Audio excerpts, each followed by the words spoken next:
아멘. 할렐루야. 한번 따라 하실까요? 복 있는 교회, 복 있는 성도, 우리 자리에 계신 5분 이상에게 우리 교회는 복 있는 교회입니다. 5분 하셨나요?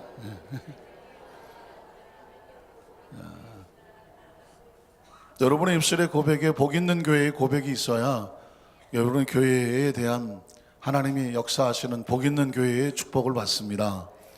혹시 놓치신 분을 위해서 이번에는 한 5분 이상에게 우리는 복 있는 성도입니다.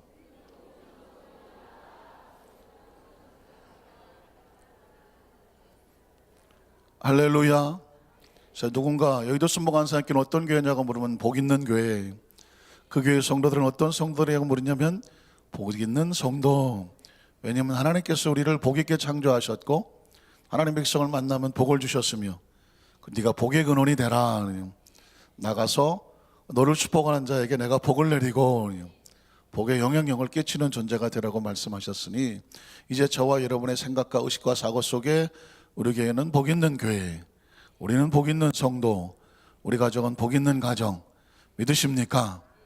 날마다 그런 의식과 사고를 가지고 입술로 고백하시고 또 바라보시고 확신하시고, 그러면 복이 넘치는 분은 별로 감동이 없으시지만 하나님의 축복이 절박하신 분에게는 늘 고백하십시오. 우리는 복 있는 성도입니다.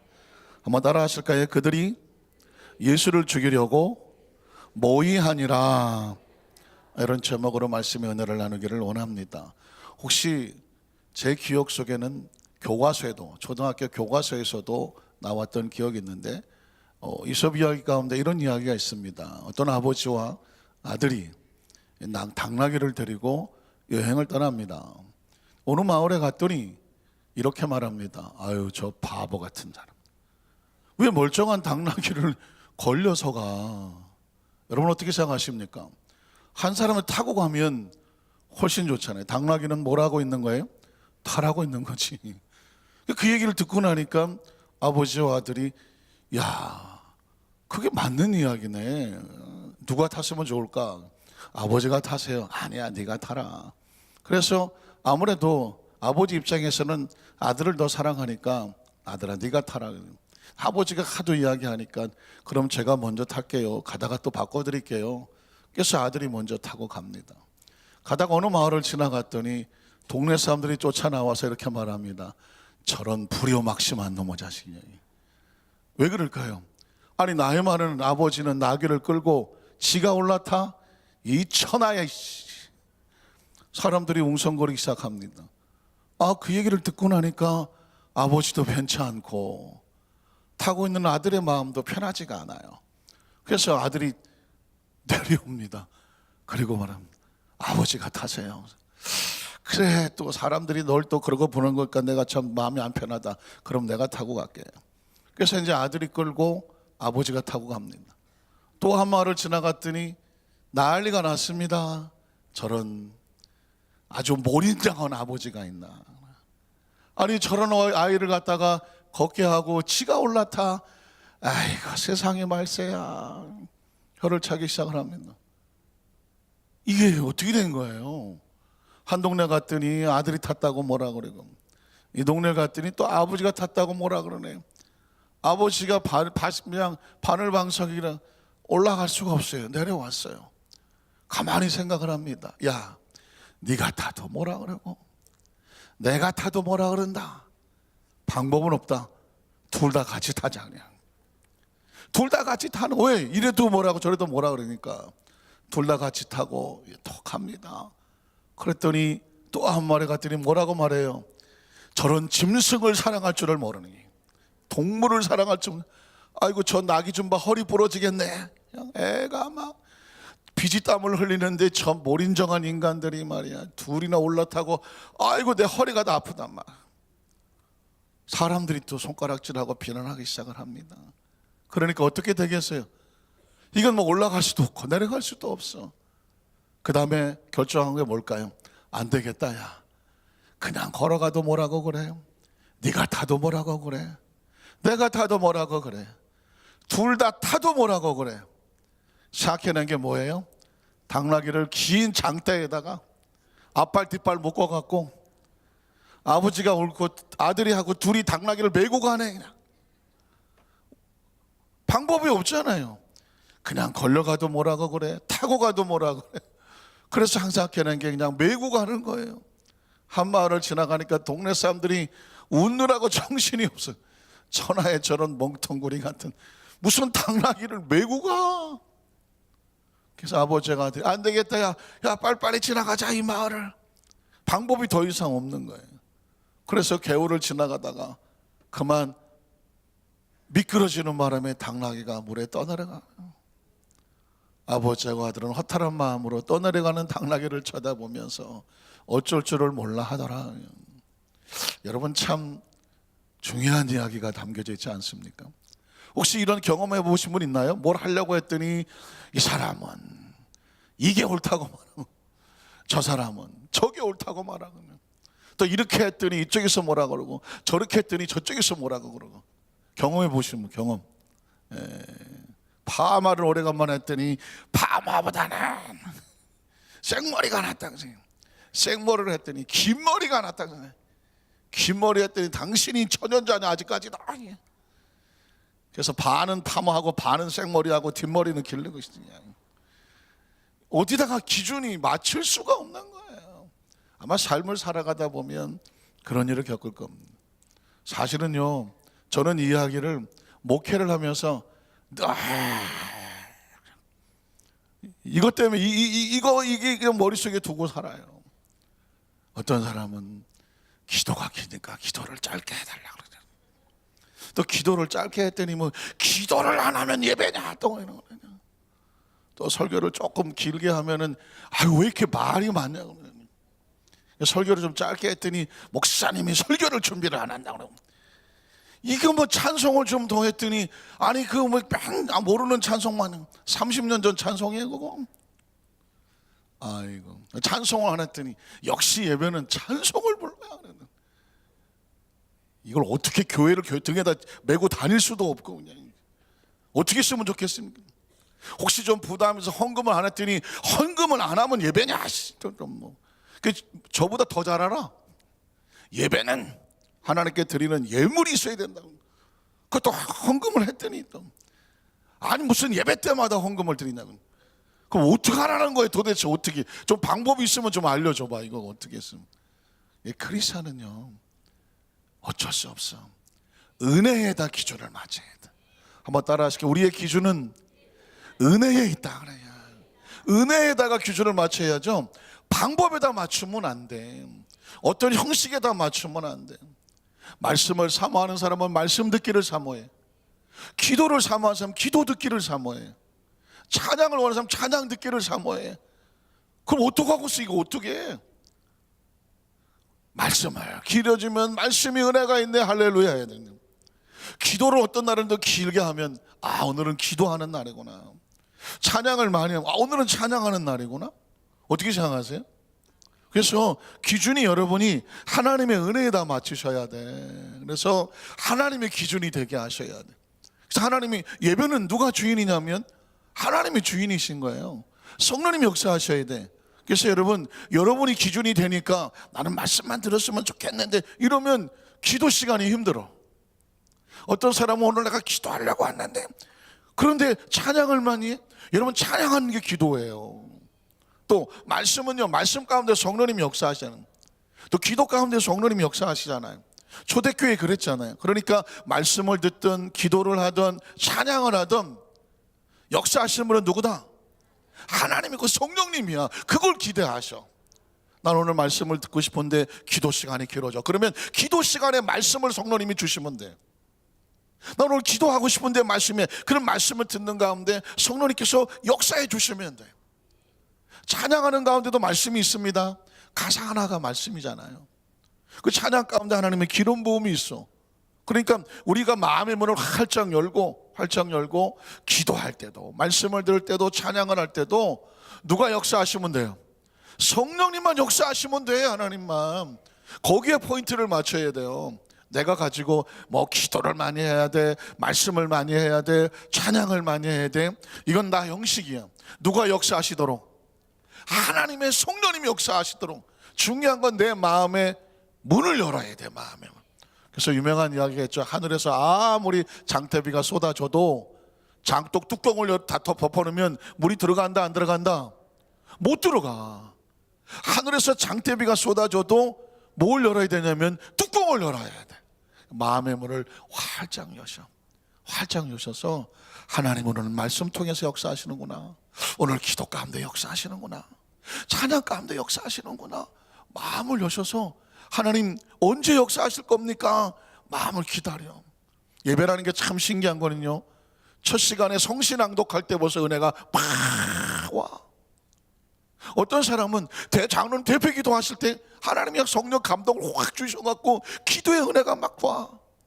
어떤 분은 말씀의 본문을 읽기만 해도 은혜가 와. 어떤 사람은 말씀을 듣는 가운데 막 심령이 뚫려서 견딜 수가 없어. 어떤 사람은 정신없이 하다 보니까 아직 마음의 준비가 안 됐어. 뚜껑이 안 열렸어. 마음의 뚜껑이 안 열렸어. 그런데 다 끝나고 축도할 때 은혜 받는 순간이죠. 하나님의 역사는 언제 어떻게 하실 줄가 몰라. 그러니까 마지막까지 무엇을 열자? 뚜껑을 열어야 돼. 이쪽 뚜껑은 가급적 열리면 안 돼. 이쪽 뚜껑은 열리면 힘들어. 저도 막 이쪽 뚜껑이 열리려고 그러면 많이 힘들어. 여기 뚜껑이 열려야 돼. 마음의 뚜껑이 활짝 열려야 하나님의 은혜가 충만하게 마음. 신앙생활이 이게 얼마나 중요하냐면요, 예수님이 이 땅에 오셨어. 근데 그것을 마음을 열고 영접하면 하나님의 자녀가 돼. 근데 예수님이 와도 이 뚜껑을 안 열어. 그 속에는 하나님의 나라가 들어가지를 못해. 기억하십니까? 볼지어다 내가 문 밖에서 문을 두드려. 하나님이 두드리는, 예수님이 두드리는 그 문에 손잡이가 있다 없다? 손잡이가 없어. 우리의 마음의 문은 손잡이가 없어. 밖에서는 못 열어. 어디서 열어야 돼? 안에서 열어야 돼. 안에서. 제가 여러분에게 아무리 뭐 별짓을 다 해도 여러분의 마음의 뚜껑이 안 열리면 은혜가 안 돼. 은혜가 안 돼. 그러나 여러분의 마음의 문을 꽉 열어주시면 뭘 해도 은혜가 돼. 그래서 여러분이 담임 목사하고 아니면 강단의 설교자한테 마음의 문을 열어주셔야 돼. 우리 목사님 어쩜 이렇게 잘생겼냐. 잘생기고 못생기고는 여러분이 평가하는 거예요. 어떻게 생각하세요? 어떤 사람은 아무 잘생겨도 아이고 기생오래비 같아. 마음에 안 들면 그만이야. 왜? 사람마다 스타일이 다 달라. 그러니까 강단에 설교하는 목사님 보면서 어쩌면 저렇게 설교도 잘하시냐고. 이렇게 마음의 문이 열린 사람은요, 일단 쓰기만 해도 은혜가 돼. 근데 이게 마음이 닫히면 뭘 해도 은혜가 안 돼. 여러분 아시잖아요. 얼마나 맛있게요. 맛인지 아니죠. 뭐가 알게 뭐야. 근데 하도 얼마나 맛있게 그러니까 저 양반이 하시는 게 맛있나? 그게 마음이 문이 열리면 재밌어 하는 거잖아요. 여러분 마찬가지예요. 제가 그전에 떴던 교회에 찬양을 했어요. 그랬더니 성가대에서 어떤 분이 그러대. 아이고 목사님은 맨날 모르는 찬양만 해요. 근데 마침 그 옆에 장로님이 한 분 계셨대요. 성가대. 이거 30년 전 거예요. 그랬더니 30년. 그랬더니 그래요. 그 왜 그럴 것 같아? 왜 그럴게? 30년 전에 찬양을 불러도 본인이 그 찬양에 대한 이 마음이 안 열렸으면 어떻게 생각해? 맨날 모르는 사찬성가 부르. 30년 된 거예요. 저도 이렇게 뭐 20대는 아니잖아. 한 30대로 보이긴 하지만 여러분이 봐주시면 되는 거야. 봐주시면. 그래서 은혜를 받느냐 안 받느냐는 뭐냐? 여러분이 마음의 문이 열리느냐 안 열리냐 보는 거예요. 어때요? 조금 그래도 좀 잘생겨 보여야지요? 예. 그 여러분이 그렇게 했다고 생각하면 잘생기는 거야. 아이고 우리 목사님 얼마나 은혜가 있는지. 그럼 여러분이 은혜가 있다고 하면 은혜가 있는 거예요. 여러분 제가 얼마나 은혜가 있는 목사님인지 여러분은 믿으셔야 됩니다. 돼 안 돼? 안 돼. 여러분이 안 믿는데 되겠어? 그러니까 은혜는 마음의 문이 열린. 예수님도 아무리 내가 길이요 진리요 생명이요 아스팔트요 고속도로요 암만 얘기해도 마음의 문이 열리지 않으니까 영접이 안 돼. 예수께서 자기 땅에 오매 그 백성이 영접하지 않아. 그러나 영접하는 자 곧 그 이름을 믿는 자들이 마음의 문이 열리면 하나님의 자녀가 되는 권세를 주신. 저는 성경을 읽다가 보면 예수님이 너무 답답해, 너무 안쓰러워. 하나님의 아들이 가장 초라한 모습으로 나사렛 저 베들레헴 목수의 아들로 행색도 볼품 없고 끌고 다니는 거리들이 다 어디서 고기 잡다 온 것들만, 행색도 다 입혀놓고 그런 거 한 12명 데리고 다녀. 그러니 겉으로 볼 때 당시 로마의 장교들이 번쩍번쩍하고 군대가 쪼그덕쪼그덕하고 다니던 시대인데, 그 뭐 목수 아들이 12명 데리고 삐쩍 말라서 먹은 것도 없이 돌아다니니 사람들이 다니겠어요? 그런 사람이 다니니 당시 종교 지도자들 서기관 바리새인들 뭐 그냥 온 폼에 성경을 뒤집어 쓰고 수염은 이만하게 길어갖고 다니면 와 거룩해 보이고 막 이러고 다니는 종교 지도자들이 있는데, 그 당시 뭐 나사렛 젊은 청년 하나가 그 몇 명 데리고 돌아다니는 게 그게 마땅하겠냐고. 저것들은 뭐야 저거. 성경을 배워도 우리한테 배워야지. 예배를 드려도 거룩하게 여기 와서 드려야지. 그 몇 명 뭐 하는 거야 저것들.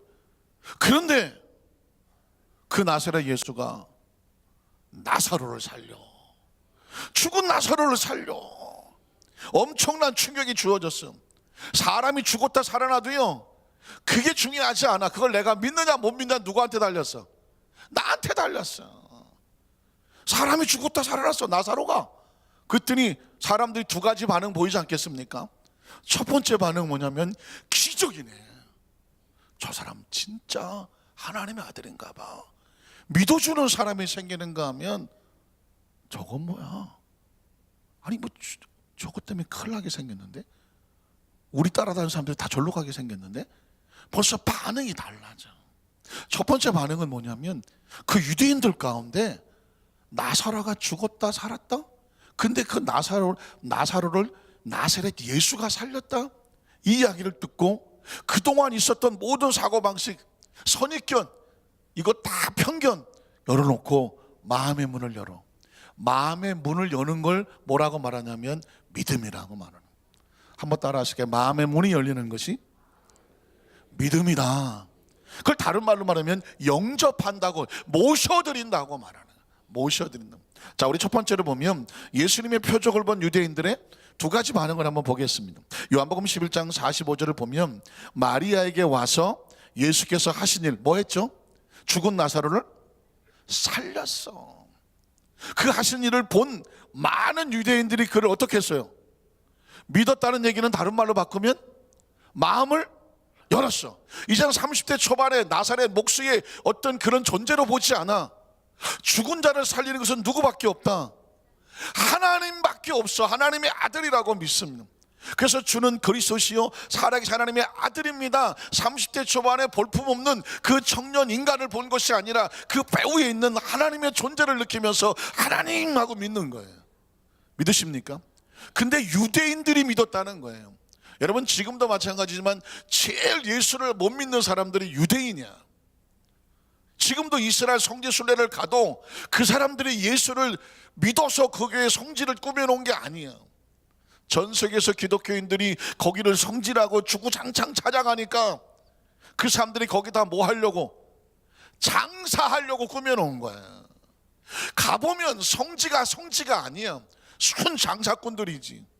그러나 그 예수가 태어난 곳, 예수님이 사역하셨던 곳, 이스라엘 그 땅을 우리는 믿음으로 가서 거기 가서 예수님이 하신 것들을 눈으로 평생에 한번 보고 싶은 마음으로 거룩한 땅 성지라고 해서 그 비행기를 타고 자기 돈 들여서 거기를 가보는 거야.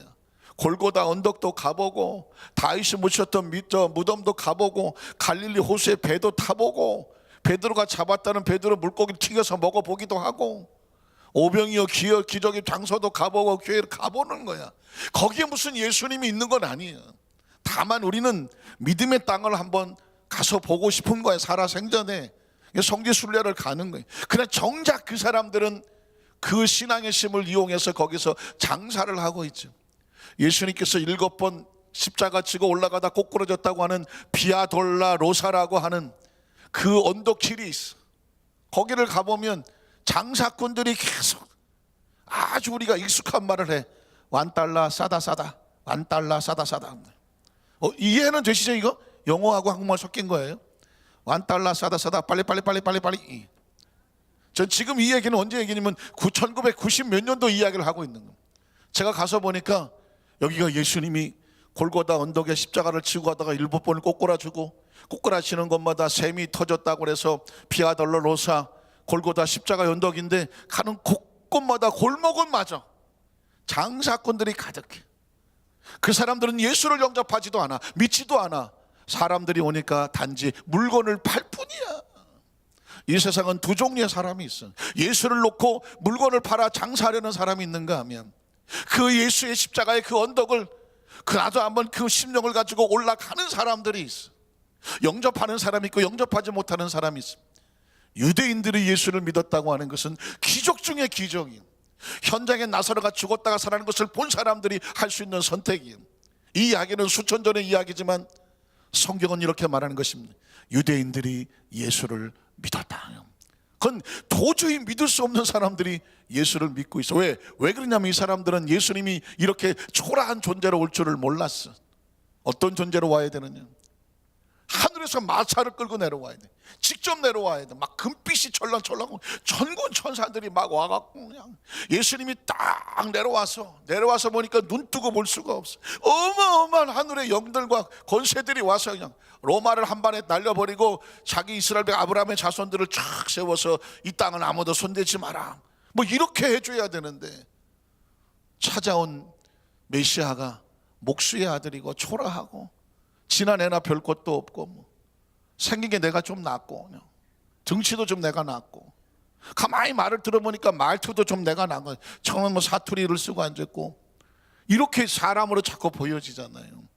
왜 하나님은 예수를 가장 낮은 자의 모습으로 다가왔을까요?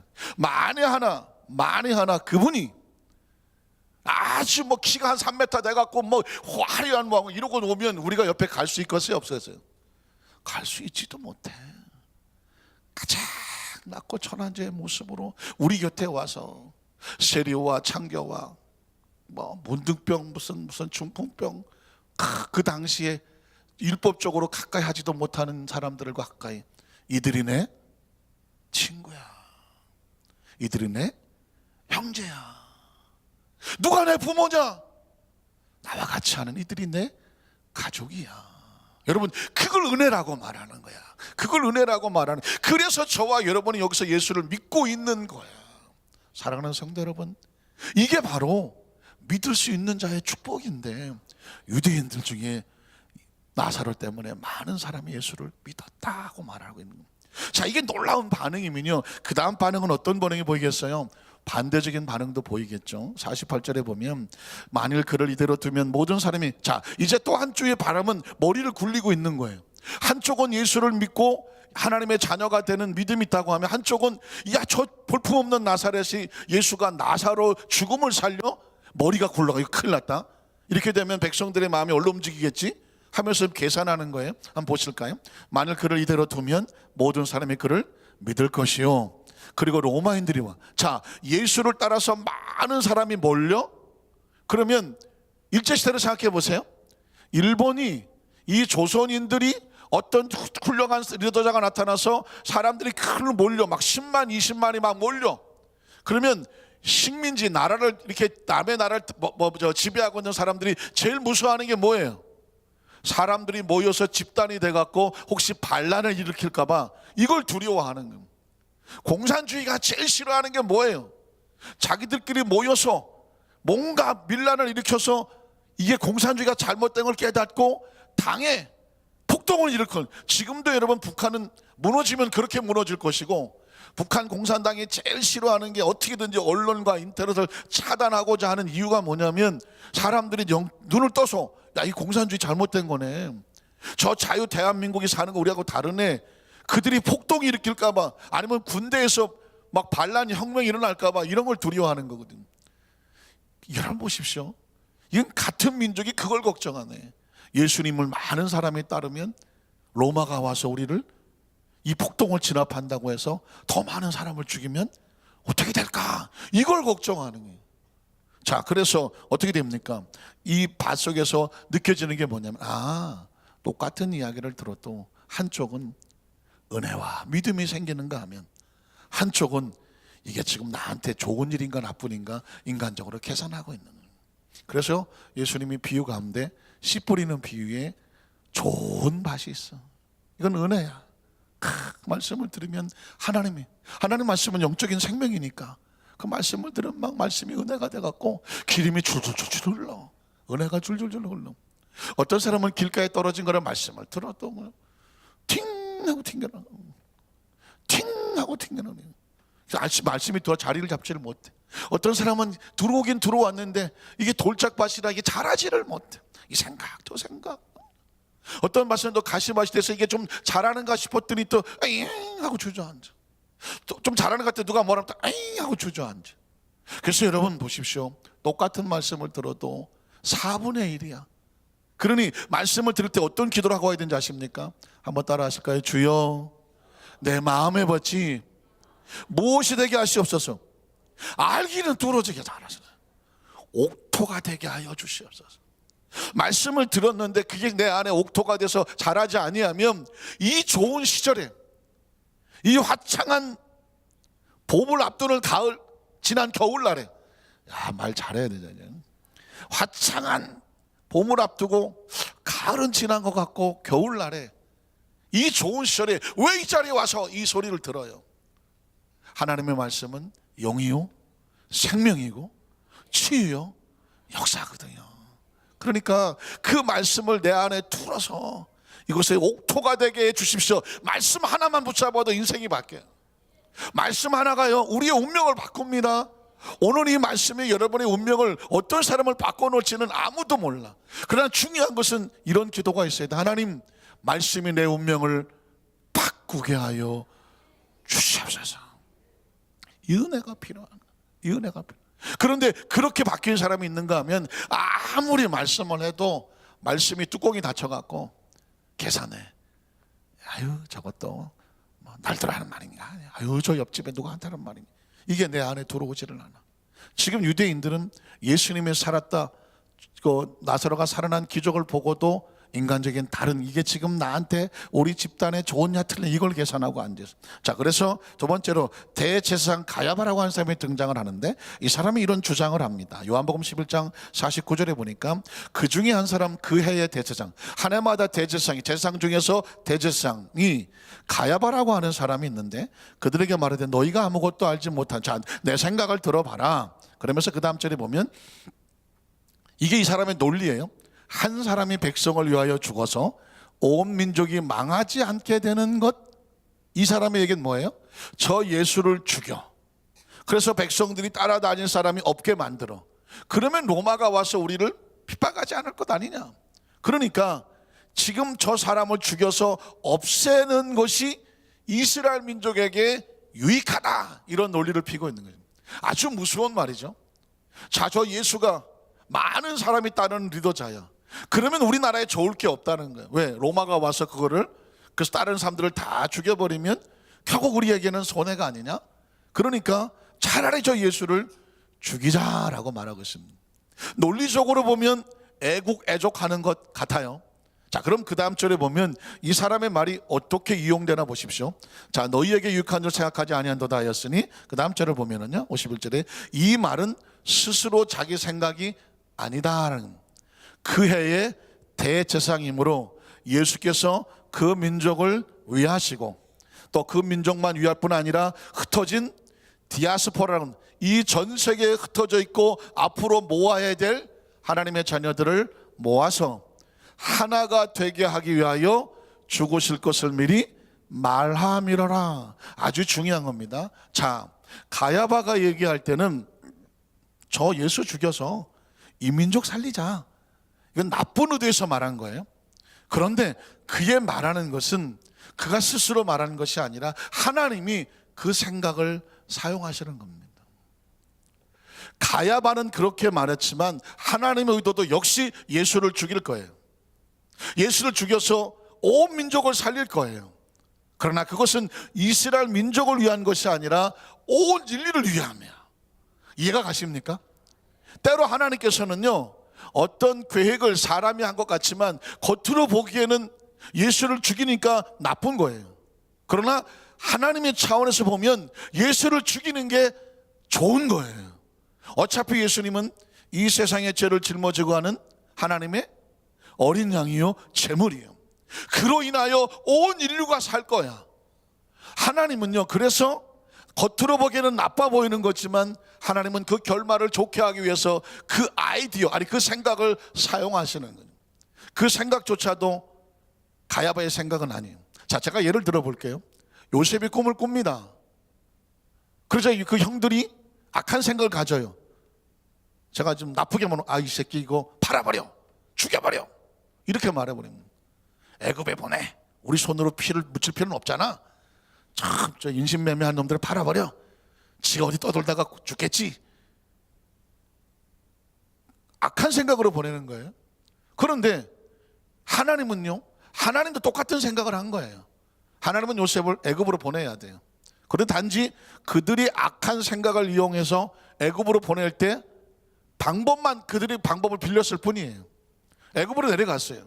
겉으로 볼 때는 악한 생각이지만 하나님의 계획은 요셉을 어떻게 됐든지 애굽으로 데려가는 게 하나님의 계획이에요. 팔려지고 감옥에 들어가고 겉으로 볼 때는 좋지 않아 보여요. 그러나 하나님이 다 계획 속에 있는 거예요. 훈련 받아야 돼요. 교육 받아야 돼요. 언어 배워야 돼요. 제가 늘 얘기하잖아요. 보디발 대학에서 10년을 공부하고 킹스 칼리지 왕의 감옥에서 3년을 대학원을 공부를 해. 겉으로 볼 때는 이제 요셉은 죽어야 돼. 그만큼 고생했으면.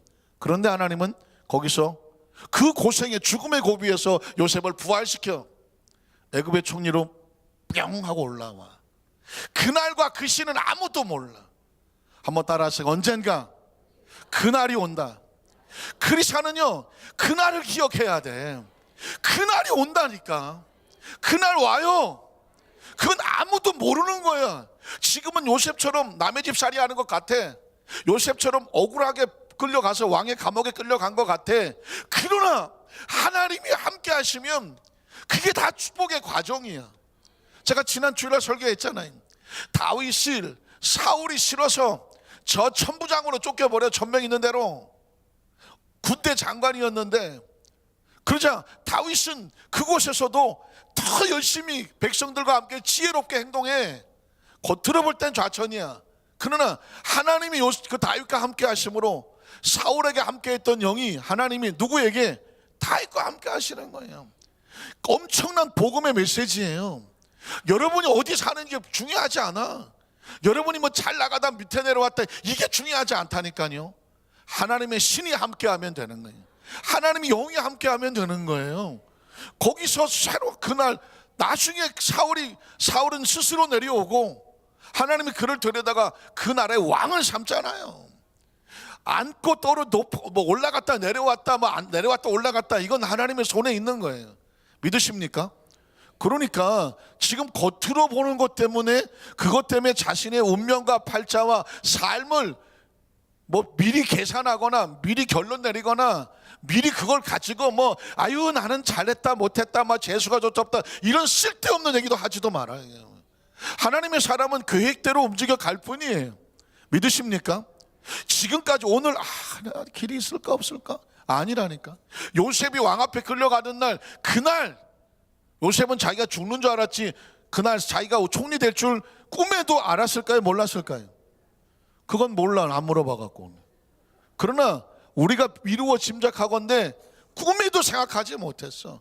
그 전날 무슨 사인도 없었어. 그 왕 앞에 가는 날은 죽는 날이에요. 그거 아시잖아요. 사형수가 이름을 불러. 2678번 불러. 철렁하죠. 똑같이 오다가 왼쪽으로 가거나 오른쪽으로 가. 왼쪽은 면회 와서 가는 거고 오른쪽은 사형 집행하러 가는 거예요. 그 가을림길 가는 동안에 그 사형수들이 얼마나 떨리는지 아세요? 교도관이 데리고 가, 이러고 와. 왼쪽으로 가면 면회 온 거야. 가다가 오른쪽으로 가면 그날이야, 죽으러 가는 날이야. 가다가 교도소관이 왼쪽으로 탁 쳐. 그리고 가. 근데 가다가 갑자기 죽어도 가니 왼쪽으로 안 가고 오른쪽으로 꺾어. 그때부터 오줌을 질질 싸기 시작하는 거예요. 가지겠어요? 안 가지겠어요? 안 가지는 거예요. 왜? 죽는 거는 끝나는 거예요. 사실은 모르는 거예요, 왕의 감옥. 그래서 한 번 들어가면 못 나오는 곳이에요. 근데 요셉을 그날 아침에 나오라고 그래요. 요셉은 오줌을 안 쌌겠어요? 안 쌌겠냐고. 죽는구나. 한번 질질 쌌겠지. 이게 마지막인데 뭐 어떡하겠어. 나이가 30밖에 안 됐는데. 그런데 이게 방향이 이상한 거야. 면회 올 사람도 없지만 방향이 왕 앞으로 가는 거예요. 그리고 이렇게 말합니다. 너와 같이 하나님의 영에 감동된 사람이 없다. 물론 요셉은 오줌을 안 쌌을 것 같아. 왜? 하나님의 꿈이 있잖아. 하나님의 영이 준 감동이 있잖아. 그랬을 거예요. 그래서 얘기하는 거예요. 예수가 죽는 거는 겉으로 볼 때는요, 처처럼 누가 죽이는 것처럼 보여. 그 유대인들이 가서 막 돌로 때려 죽이자 그러고 십자가에 달려 죽이자 하는 것처럼 보여. 그러나 오늘 이 본문이 얼마나 중요하냐? 하나님도 예수를 죽이려 했다는 거예요. 그 죽이려는 생각은 그들의 생각이 아니었다. 하나님의 계획이었다는 거예요. 그들의 생각이면 저주지만 하나님의 생각이면 축복입니다. 오늘 저와 여러분이 내려가느냐 올라가느냐 뭐 잘 먹느냐 잘 못 입느냐 이게 중요한 게 아니에요. 그건 운명과 팔자가 아니야. 하나님의 계획이면 못 먹어도 축복인 거예요. 하나님의 계획이면요 못 입어도 축복인 거예요. 하나님의 계획이면 뭐가 막혀도 축복이고요. 아주 죄송하지만 하나님의 계획이면 오늘 죽어도 축복이야. 왜? 예수가 죽음으로 온 인류가 살아. 예수가 다행히 풀려났더라? 이건 축복이 아니야.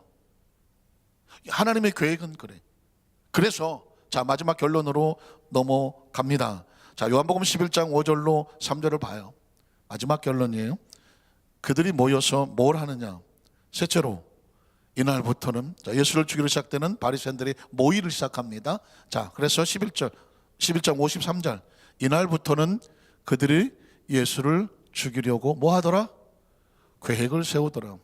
제목이 굉장히 부정적이죠. 제목이 굉장히 불안하죠. 아멘을 해야 될까 말아야 될까 애매하죠. 그러나 아멘입니다. 이날부터 그들이 예수를 죽이려고 모의하더라. 자 이제 우리는 이렇게 고백할 수가 있죠. 이날부터 하나님의 계획이 서서히 움직이기 시작하더라. 이날부터 하나님의 계획이 점점 실체를 드러내기 시작하더라. 죽어야 살지. 야, 죽어야 사는 거야. 우리의 문제는 뭐냐면 인생이 죽는 게 문제였는데 예수님이 살리러 왔잖아. 믿으십니까? 그러니까 죽어야 사는데 예수님께서 그 죽음의 길을 가시는 거예요.